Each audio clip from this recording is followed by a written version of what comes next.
Hey, what's up guys, I'm Valraint. Today I want to talk about the latest Raiden team com, Raiden Aggravate and Raiden Hyperbloom, which was made possible with the addition of the Dendro element into the game. I know that this is not new, but since Raiden's rerun banner was dropped earlier, I figured I might as well just talk about it now to help the new Raiden haver or those who wanted to try out new team coms. But before we begin, I want to say Merry Christmas and Happy New Year. May this year be kind to us all, and of course, don't forget to subscribe to my channel to claim the New Year good luck charm on your next pull. Seriously guys, it works. Subscribe. So as you may have known, Raiden's signature artifact set, the Emblem of Severed Fate, is undoubtedly the best artifact set for her. It gives you energy recharge and also burst damage bonus based on your energy recharge. But with the addition of Dendro into the game, it opens up a new possibility to build her, which is by utilizing the Aggravate reaction or the Hyperbloom reaction. Let's talk about Hyperbloom Raiden first. For Hyperbloom teams, you'll want to stack as many EM as possible for Raiden. The reason being, in Hyperbloom teams, Raiden's elemental skill will be the one who triggers the Hyperbloom reaction, since her E skill will deal AoE electro damage around the enemy's hit, thus triggering all the Dendro cores around the enemy that is hit. And since the damage of the cores depends on the EM of the triggering character, you'll want your Raiden to have high EM so that you will deal higher damage, and also because the calculation of EM is dependent on your triggering character's level, you'll want to have your Raiden at level 90.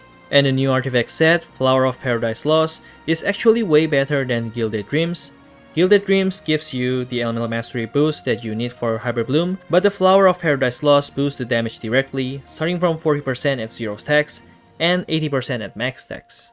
This boost is so insane that the EM boost that 4-piece Gilded Dreams gives pales in comparison. For Hyperbloom Raiden, the best polearm for her is the 4-star polearm, Dragon's Bane, as it has the highest EM bonus out of all polearms that we currently have. To play Hyperbloom, your team needs to be consisted of a Hydro, a Dendro, and an Electro. So for example here, I have Raiden, Nahida, and Barbara. Why Barbara? Well, I didn't pull for Kokomi. But you can also swap out Barbara with Xingqiu or Yelan, since Xingqiu and Yelan can dish out a higher damage. Whoever the Hydro is, they most likely will be the one who will be on the field for the longest time, since we're relying on Raiden's off-field elemental skill to trigger the Hyperbloom. For the Dendro character, regardless of whether it's Nahida, Dendro main character, or even Kali, they will be off-field since their Dendro application doesn't need them to be on-field. Since Raiden is already off-field, and so does the Dendro character, that leaves the Hydro character to be on-field, and having a healer like Barbara or Kokomi who can both heal and deal hydro damage on each of their attack to trigger the Dendro cores is the best option. The last slot depends on what you need. For example, if you don't have any healer, you can use characters like Kokomi to provide healing, or even use Zhongli to provide you with a shield without messing up the reactions. One thing to note here is that you want to trigger as many Dendro cores as you can, and make sure that Raiden is the one who triggers the Hyperbloom since she has the highest EM, so I suggest going for 2 Hydro instead of 1 Hydro, means more application of Hydro. Using a sub DPS like Xingqiu or Yelan and then pair it with a healer like Barbara or Kokomi to ensure that you can have both a healer and the capability to generate Dendro cores faster. If you put in characters like Fischl or Cookie for example, that have the potential to accidentally trigger the Hyperbloom, your DPS will go down drastically as they barely have any EM when they trigger the Hyperbloom reaction. Now let's talk about Aggravate Raiden. Aggravate Raiden is by no means weak, and is actually great in some situations where, say, you can use Bennett in your team. But in terms of damage output, Raiden Hypercarry still hits way harder than an Aggravate Raiden. Since Aggravate is just a flat damage bonus to the attack that triggers the Aggravate reaction, you can just use the 4-piece Emblem of Severed Fate since it's still the best artifact in slot for Raiden. All that needs to change are the team compositions. Typically in a Hypercarry Raiden team com, you will need C6 Sarah for the electro crit damage bonus, Bennett as a healer and attack booster, and Kazuha for grouping and resistance shred. But for Aggravate, you will need to discard Bennett since applying Pyro to the enemies affected by Quicken Aura will consume the Dendro faster, and you don't want that because you need the Quicken Aura to be available as much as possible to trigger the Aggravate reaction.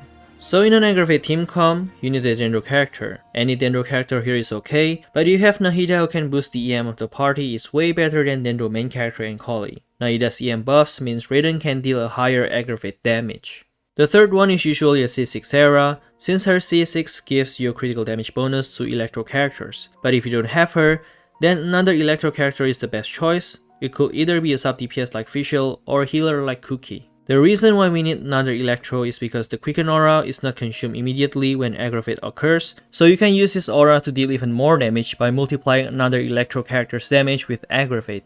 The last slot is for the utility. You can use characters like Kazuha for electro resistance threat, or even Zhongli if you need the shield and resistance threat.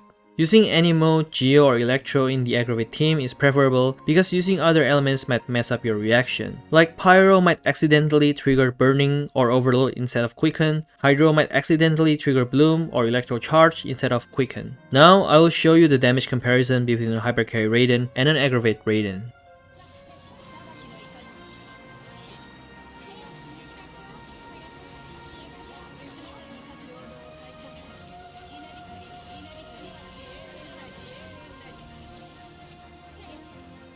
As you can see, Hypercarry Raiden still deals way more damage than an Aggravate Raiden. The problem with Aggravate Raiden is that Raiden benefits so much from energy recharge, but with Aggravate, you need to sacrifice that energy recharge with EM in order to deal higher damage. Multiplying lower overall damage with Aggravate will still result in lower damage. Bennett also plays a huge role here in buffing all of Raiden's damage, regardless of which attack that hits the enemy. Meanwhile, Aggravate only boosts the damage that triggers the reaction. So, if you're wondering which build to go for with your Raiden, I recommend you to just go with Hypercarry Raiden if you can. If you don't have Kazuha, you can also use Xingqiu in your team. I usually run Raiden with C6 Hera, Xingqiu and Bennett, and I gotta admit that team actually hits quite hard.